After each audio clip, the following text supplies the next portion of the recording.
Hey, how are you? Happy Sunday Sunday. Thanks for joining us on the Sunday Sunday podcast. If you've been listening to us for the last several weeks, I've been sharing with the ladies that during my driving time, I have been re-listening to the Harry Potter series, which is a series that I enjoyed with my daughter while she was growing up. And I just have really enjoyed the books outside of my daughter's childhood. And I've read the book several times, but I got into audiobooks several years ago, and I've been enjoying that more so than reading. So anyhow, in our last few conversations, I've brought up a couple of quotes or ideas from the books that have kind of struck me differently listening to these books in my 50s. So today I wanted to talk about the final quote that kind of stopped me in my tracks, and it's in book 7, The Deathly Hallows, for those of you who are Potter fans. And it's when Harry visits his parents' grave. And on the grave, there is the quote that says, "The last enemy to be destroyed is death." I Googled the quote and realized that it's actually a biblical quote. And I think, Lena, you mentioned that it's from which book? Colossians? I don't know if I'm saying that. Colossians, yep. Colossians. That's kind of fun. So some of you might recognize that from the Bible, and then of course others of you might recognize that from the Deathly Hallows. But when I think about that quote, I think it hits a little differently when you have had like some life experience, when you lived a little bit. So I wanted to talk about, like, just get us started. Like, what does death really mean? Well, my question is when you hear that quote, the last enemy to be destroyed is death considered an enemy in this scenario? Because for some, it's not. Some people don't want are in pain. I remember my mother, she used to pray for a new body or death. She was in so much pain. So was death her enemy? Or was her death my enemy? So I guess it kind of depends on perspective. Absolutely. I think, like you're saying, sometimes death isn't a physical death. It's the death of our parents. It's the death of friendships that are no longer in our lives. It's the death of a marriage. It's versions of ourselves that are no longer part of who we are. I think it's also, and I think of you, Mino, it's grieving people who are no longer with you. I mean, in some way, you suffered a death with the death of Patricia, the death of a friendship that impacted and shaped your life. And I think that there's no expectation. Nobody teaches you. Nobody prepares you for the mourning of those kinds of deaths. I think we all have some idea, even as children, especially if we have grandparents who die when we're young, like Lena and I did, or not necessarily grandparents, but if you experience a death as a youngster, you have a different perspective. One of the reasons that I loved all of the Harry Potter books, it's because they're not really about magic. I mean, there's a lot of magic that happens in the books, but they're about very real things. They're about fear. They're about grief. They're about love. They're about the things that make life meaningful. And again, as I read these books now that I'm older, I find like little bits. I'm like, these books are really quite spiritual the more that you delve into them. I mean, I could keep going. Voldemort, I think, I shared this with you guys at the beginning of our conversation. His entire life, he was terrified of death. And I think that fear of dying is like kind of held him back from living. And Harry in these books, I think he learns to accept that the fact that we are all mortal beings is actually what makes you braver and makes you actually live your life. And Lena was kind of talking about that in the Catholic tradition. She brought up the idea, and I forgot what she said. I wish she was still on, but she'll pop back on, that, that in Catholicism, you kind of live with the idea that death is an ever-present idea. We're all destined to go down that road. So I think it kind of guides you to live each day fully. You had mentioned in a previous episode that you weren't so concerned with death just in the manner which you bypass. And I probably think that sits true for most people. Like, I don't want to get, like we were talking earlier, I don't want to get attacked by a shark. I don't want to get mauled by a bear. It would just be nice to just go to sleep and just have a pleasant dream. And maybe if somebody's walking me into the light and I decide to go into the light in my sleep. My fear is what I'm leaving behind. I really feel like certain people that I leave behind and be like, what do we do now? Mom's not here, or what do we do now? And that's probably my fear. But I do want to know what's beyond. I do want to know. I have so many questions. Is there a different world beyond? Is there a matrix beyond? Do I go to sleep and then everybody is resurrected? What happens beyond? What is there? What am I going to have the privilege to see, God willing? Who Mhm. knows if there's not another world beyond death that we just don't know? God is still present, but maybe he takes us to another realm first. I don't know. I'm not eager to see it, but I'm going to check it out. Right. And this, I mean, what you're saying kind of ties back into that first quote that I shared a few episodes ago, which is in the first book that, to the well organized mind, death is but the next great adventure. The next great adventure. Who knows what's out there? I can tell you, and I will say this because Carolina has mentioned it. I've mentioned it to Savvy. Like Lena has said that she wants to be the first to go. Like she can't, wouldn't be able to handle certain things, and I understand that. Like I understand not wanting to witness the death of people that you love so dearly. So I get that, and and then I was thinking how we had mentioned before that one of us is going to go to all of our funerals, and then one of us, no one will be at our funerals out of the group. So I know. I think about that too. I thought about that the other day. I was like, you better slow down, driving a little fast, or you might just have everybody there. So, some of the things that you said are like, so is death the real enemy? I I don't don't, think so. Is I it? don't think so. Not for me. And you I don't said think it. it's for me. I You think said one thing. You said fear. And I think that's a big enemy, fear, regret, unfinished living, things left unsaid, things left undone. I mean, regret. I think fear and regret are But do we huge take that enemies. with us, or do we experience that when they say your life literally flashes before your eyes? Is the fear and the regret part of that, or is it pictures? They say the mind does pictures. So I mean, who knows? But I'd hate that if those pictures are flashing, during my last moments, that those pictures are of me standing at the sidelines, wishing that I had done that thing or said that thing or asked for forgiveness or given forgiveness. I think those are great fears and great regrets and bigger enemies than death. Savvy and I read out of our book. It was about what ifs, and I have spoken about this many times. I don't want to live in the what ifs, the should, coulda, Mhm. wouldas. I want to do it. And that's big for me because I don't want to wake up and be like, dang it, if only I had. If Mhm. only I had said this or only I had requested this. And some of them have not turned out well, but I did it. And all I can say is I tried or I did my best. We're never going to say, we're going to have failures. Like you fell several times, most likely before you actually walked. Yeah. There's a quote about that, like fall 100 times, get up 101. So Minu, just because I mentioned Patricia, I just brought to mind another quote in Harry Potter. And I don't know if it was in the book or in one of the movies, but Harry's godfather says to him, what does he say? The ones that love us never really leave us. And then I think, the Bible says a lot of things about love. Love never fails. So how do you think that relationship that you had with Patricia continues to shape you even now that she's gone? It's actually a very interesting quote. I haven't read any of the Harry Potter books, but when it says or it quotes death as an enemy, and I could see why, because people that you love deeply, when they leave you, you live with the pain. You never get over the pain. You just learn to manage the pain. And at that point, death is like a victory, right? Like death won. It's interesting. So that's why it's your enemy. When you talk about Patricia, she lives in me. She's part of me. I don't think I can ever get over the fact that she's not there in my physical environment, but she's always there in my thoughts. And she has said me such amazing one-liners, punch-liners, and quotes that I have my notes only by quotes by Patricia. And I read them all the time. So for me, she's always there. And I don't think she can, I can get get over her. That's a pain that I've learned to manage better.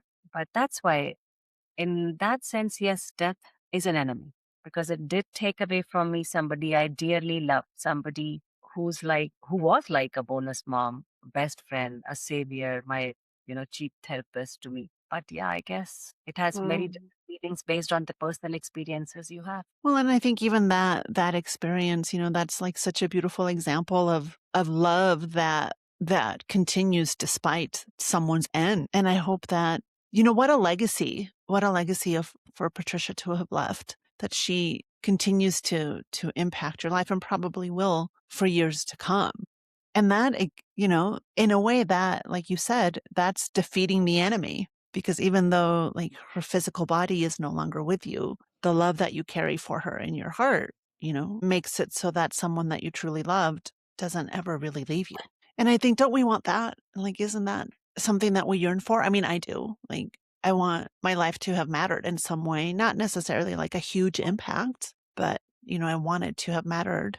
I want my daughter to think back and think that she's a better person because I was her mom.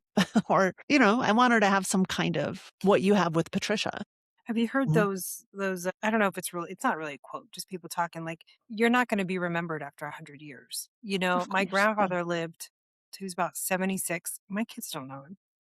I remember. Mhm. And then once my cousins, myself, my cousins, my sister pass, who's left to remember him? That's it. So we have this very, very short blip in time to make that impact. Of course, we know that there's some people who have that we're still talking about today, world leaders, people, philosophers, people who've made impact in the world and made history books, yes. But just thinking about, some of us average folk, we have a very short amount of time to create something and impact on the generation that we're here, that we've been given, the Mhm. era in which we've been given, I guess you can say. I think about too the quote last week we talked about the graduation speech at Lena's daughter's high school graduation, where that young man talked about, the probability of your life. Like it's one to the like some astronomical number that I can't even think of right now. But the fact, and Carolina, you said it, the fact that we're here is a miracle. The fact that we exist is a miracle And what he was getting at is like the fact that we all exist in this moment, in this time, and that we together. got to spend these 4 years together.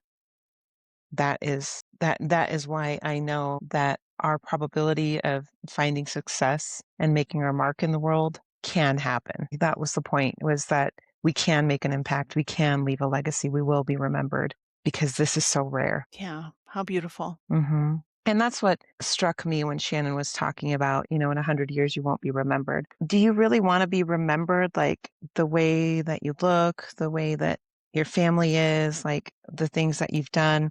Or do you want to remember like a feeling that was created or a bond that was created or like an impact, like an emotional impact that created like a ripple of how maybe people treat each other or like a phrase that is known or like what Mimi was talking about with Patricia, like she has literally like a notebook of phrases that Patricia would say. And it's like, that's not necessarily remembering the person, it's remembering those words because those words had an impact and those words created a feeling and Mm. that feeling resonated and it continues to echo. So even if you're not remembered for 100 years, those words will be remembered. That inspiration, that vibration of whatever that feeling or emotion was created by words. And that's what could continue to impact Right. generations to come, not Hmm. necessarily the physical being of Patricia, And but that's my those. goal. I mean, Yeah. after Penelope's graduation, I was just like, gosh, I was feeling so sad and like concerned and just like, did I do enough to help her be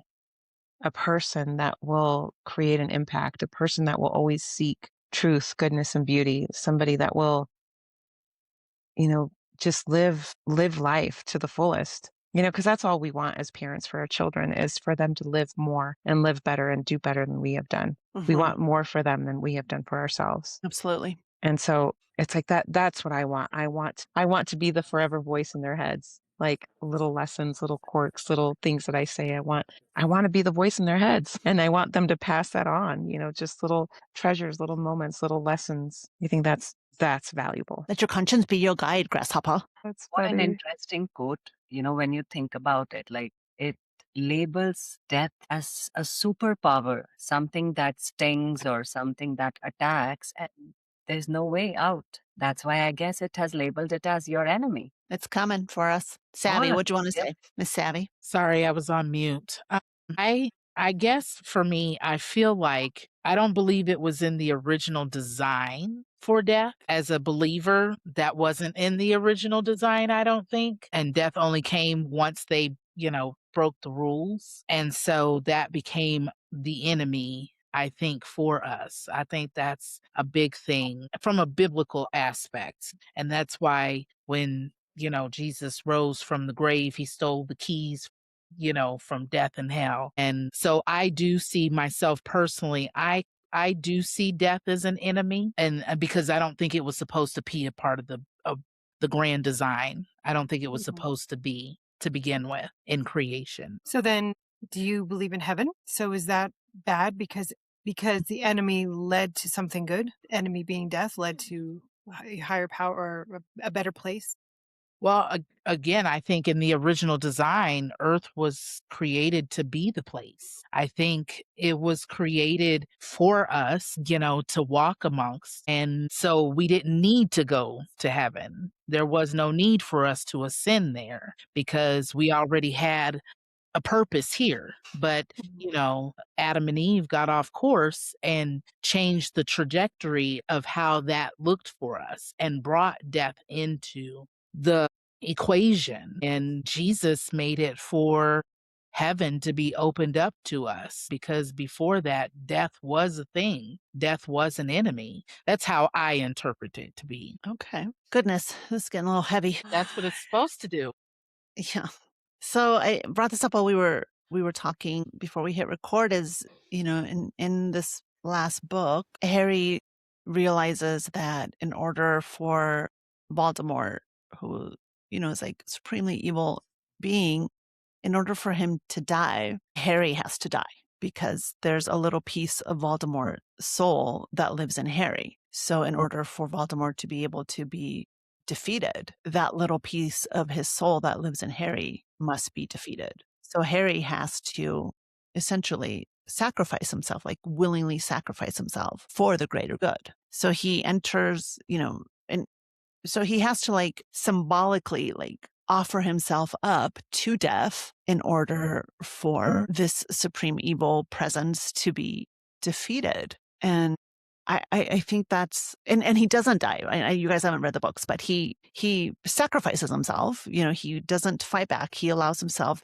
to be killed, but the curse rebounds and he doesn't die. But he has like this moment where he goes elsewhere for a few moments, and he has this conversation with Professor Dumbledore, and Harry realizes that he's like at this crossroad where he's essentially like on the brink. He can decide to either go back and continue the fight, or he can choose. In this dream that he's having, he believes he's at this train station, and he could either go back or he could board a train. And he says to Dumbledore, where would the train take me? And he just says, on. And so because he is Harry Potter, and he chooses to go back and continue the fight. But that little piece that Voldemort tried to kill is now gone. So now Voldemort can actually be defeated. So, I think about other examples of things that have to sacrifice themselves in order for things to continue to grow and blossom. Does that strike anything for anyone? No? Well, I think in motherhood, we sacrifice a lot of ourselves for the betterment of our families and the betterment of our children. But it's beautiful. It's a part of life. It's more of a surrender, not a sacrifice. You're surrendering into a life of motherhood, into a life of, being a wife, not necessarily sacrificing yourself, because you're just kind of following in a path of what was intended for you, your purpose. So I guess that's maybe different. It's not necessarily sacrificial. It's more surrender. Yeah. That reminds me of this thing I've heard so many times. Oh, you're such a strong person. You're such a strong person. Um, I have not chosen my hurdles. It's not like I saw a hurdle and said, you know what? I'm really strong. I'm going to go ahead and jump that. The hurdle just said, here I am. You either stop or jump. And so I heard that, being a single mother, and I think we all see things through a different lens. Like you may have had a great experience of being a mother, being a wife, being a sister, being a daughter. And there might be people who just have that hasn't been their experience. I don't know if we lost her. Okay. Yeah, my internet is going in and out. So You know what? I don't even remember what I was thinking now, where I was going with that. But one thing that with Lena that did made me think about is I've heard so often, you're so strong, that piece, you're so strong. I didn't have a choice. There's not a choice. I feel perhaps we did have a choice. I could have, not been a single mom, maybe not have my children, maybe put them up for adoption. And I could have saved myself a lot of the trials that I had to go through and being hungry and getting evicted and living on the streets. I just don't feel like I had a choice to do what I had to do. So I don't even know if that falls in line with what we were talking about, the enemy destroyed by death. But I think it does. Absolutely, because I guess what I was trying to get at with this whole idea that transformation happens is that sometimes parts of who you are have to symbolically die in order for a rebirth to happen. So kind of like a baptism or something. yeah, kind of, Yeah. there's parts of ourselves that have to be sacrificed, that have to die in order for growth to happen. And whether that is, Giving birth, becoming a mother, there's a part of you that does have to be put away. It doesn't have to, but the carefree single girl probably has to go away in order to care for that child. And for some people, that happens totally naturally. Right. The growth just happens because of the change. But for some people, maybe they weren't embracing the change, or maybe it just wasn't, they didn't have the support or, the means or whatever it may be. And so then it becomes a hurdle and it becomes a challenge, and then it's difficult. Right. Circumstance has a lot to do with our growth and with our life and our path. But that's where faith comes in. That's where,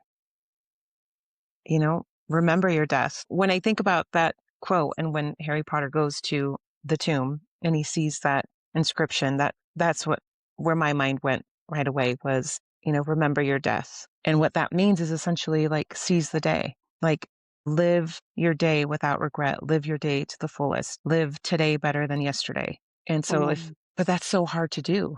That's so hard to do without sacrifice. And that's so hard to do without surrender. And that's so hard to do with like circumstance of your life or struggles or, feeling alone or being alone or not having people in your corner. It's a challenging thing, but I think it's important to remember that we're not immortal and that we are supposed to ask for help, and that we are not supposed to do life alone. Yeah, we God. talked about that. Yeah, doing life alone. I I agree. really like how, Paula, you said it. Deaths are invisible.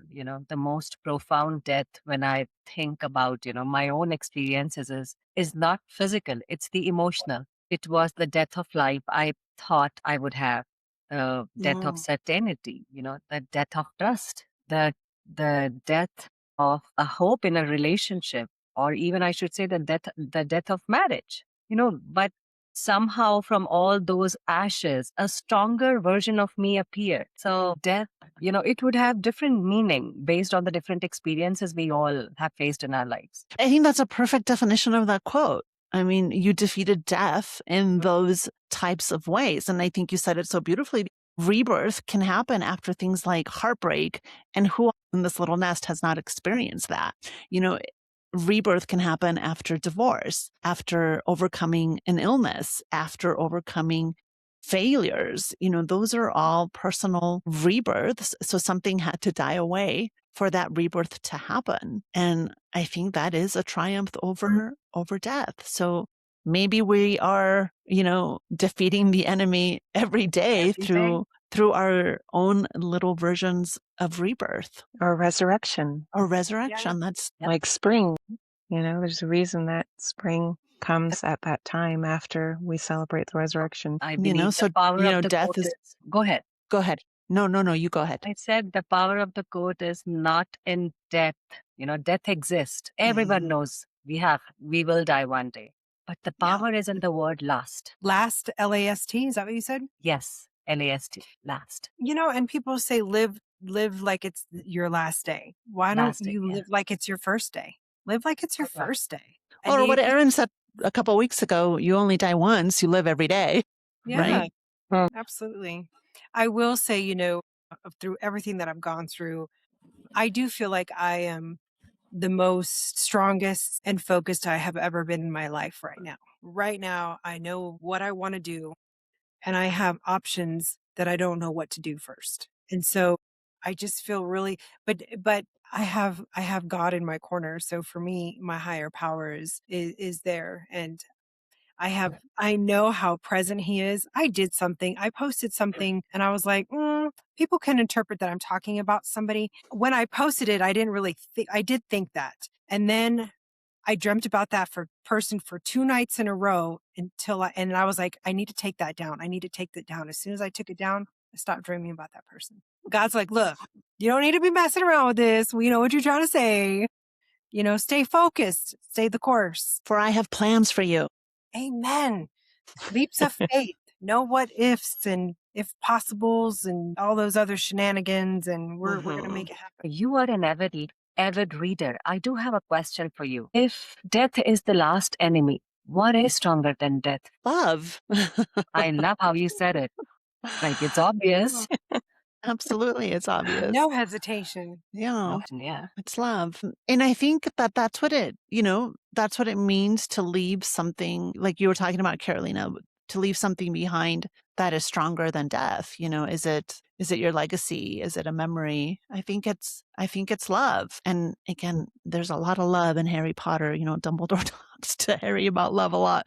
You guys really should read the books. Honestly, they're so good. You're such They're a so good. nerd. I am such a nerd, as my husband would say. So it was I this think woman it who was, talked would about you have been okay with what you accomplished, wasn't Where it? your life is something now. like that. Like what? Yeah. And I, as I was listening to that podcast, I think about the things that have brought me like the most joy in my life, and I can describe them in different ways. Like, again, I said this last week, watching the rainbow with my girlfriends while we were sitting in a pool. Like, what is really behind that was a moment of love. When I think about like watching my little girl like on her first day of school, like what's really behind that? It's love. And when I was watching Penelope, graduate and having so much joy with her friends, that was filling my heart with love. So I forgot what the question was, Minu, but love is the answer. The question was, what is bigger than death? Yeah. Yeah. And that reminds 100%. Mhm. again, love. I think that's what we leave behind. I think that's what is stronger Maybe we ought to start a than book club. death. We could. And then we can some of these conversations can be about some of the most memorable that affected us the most kind of conversations from those books or those topics. I think That's a Mhm. good idea. a book club. We still need to read the 4 Agreements. Oh, that's a easy one to read. You could read that in an hour. But we Mhm. should. You should, All you right, all ladies. should So the join my last enemy that daughter's- shall be. I'm sorry. I said you all should join my daughter's book club. Oh, what are they reading? Oh my God. They have How to Unfuck was the last one they read. And they have really interesting books. And the Body Keeps Score was the last one. Uh-huh. And she's doing so well. Like, she reads the book, she makes her notes, summary, she has questions. And it's Nice. for people, from 15 to 80. Very good. Hey, when does she take the bar? July. We need to celebrate when she passes it. Yes. Awesome. We need to take her someplace really nice. She's going to I'm pass sure it she for wants to hang sure. out with Sure. Absolutely. Yeah, absolutely. So she's going to be like, why are all mom's friends taking She'll be happy. She'll be like, midlife? Minu, on your hands, is that still the henna tattoos from the wedding? yeah. They the henna last so tattoo. long. Wow. See? That's so cool. The What are henna they? tattoo from the wedding, the henna tattoo. But is that a sun? Well, it was just a design they made. Okay. And I Okay. am not into henna and all. So I was like, I don't want it. But they said, it's good luck. You need to get You it. have to. It's an Indian wedding. It's our wedding. You have to. But it's not. I hate it when it fades away like this. In fact, today I was talking Yeah, it gets really in my orange. meeting and my boss just saw my thumb. He says, you bleeding? I said, no, I'm not bleeding. So yeah. All right, lady. Thank you for indulging me over these last several weeks as I've been geeking out on Harry Potter quotes. So just leave you with that quote, the last enemy that shall be destroyed is death. Happy Sunday, Sunday! This was a heavy day. Love you all.